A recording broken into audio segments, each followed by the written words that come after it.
I was doing prostate and he came in and he said, screaming at me, "What are you doing? Stop kissing the floor." It's not easy when your parents are screaming at you. Where's the mic? Okay. Hi, my name's Leila, originally Leticia.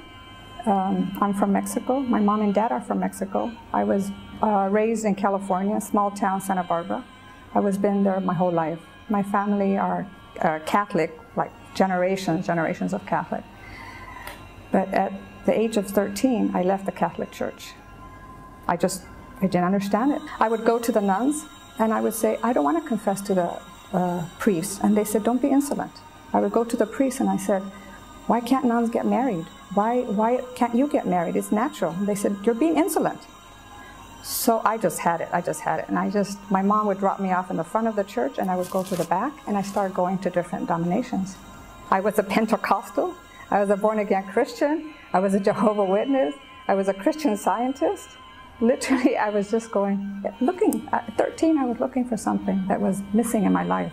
At the age of 17, I went to the University of San Francisco, and I met an American lady with a scarf. And I said, "Are you okay?" She said, "Yeah." I said, "Do you have cancer?" She said, "No." "Why would you say that?" And I said, "Well, your scarf, you're hiding your bald head." She said, "No, I'm a Muslim." And when she said Muslim, I went, and she said, "Why do you say that?" And I said, "I know about Islam." She said, "What do you know?" And I said, "I see them hitting themselves and the blood going." And she said, "No, that's not Islam." She gave me books, she gave me cassettes, and I was shocked. I never realized how beautiful the religion was. So one time I was at the university and I was running late for class. And I was in my bicycle. And this was later, like around 7:30. And it was dark. And I was just running in my bicycle. And I was thinking about Islam. And I was thinking about all the other religions. And I had that, how am I doing the right thing? Because I was ready to convert. So I was going really fast on my bicycle. And all of a sudden, this loud voice, but I don't remember what it was. I heard this loud voice, and I stopped. And I looked around, and there was no one. It was completely deserted. The cones had fallen in this huge pit. And I had stopped at that second. And I knew this was God telling me, if you don't come to Islam, something else is going to be in your life that's not going to be a good thing. I was just like, I just stopped. I just stopped. And it was, at that moment I knew. So I went back to my American friend, Miriam, and I said, "I want to be a Muslim." And then she said, read more about it. So I read Surah to Miriam, and that was it. I just knew if women had such a high degree in Islam, I wanted to be part of that. I could see that Islam has made me a better person, gave me more patience. I'm more sympathetic. I have more empathy for people. If someone asked me to borrow money, I said, "I'm giving the money. I'm going to but I give it as a gift. I don't expect it back," although I'm not telling the person that because it's their responsibility.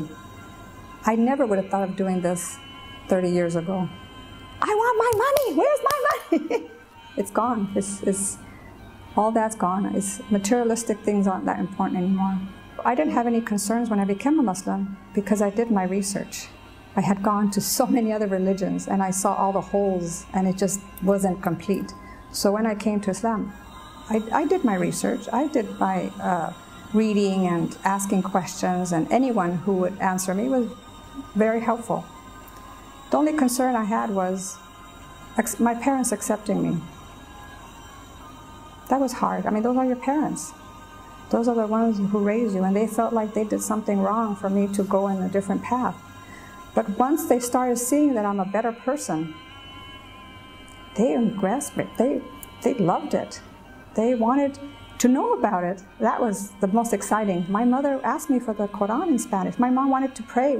She wanted to sit there and watch me pray. And she told me, "It's so peaceful, it's so beautiful." And when I put the call for prayer, she said she had goosebumps.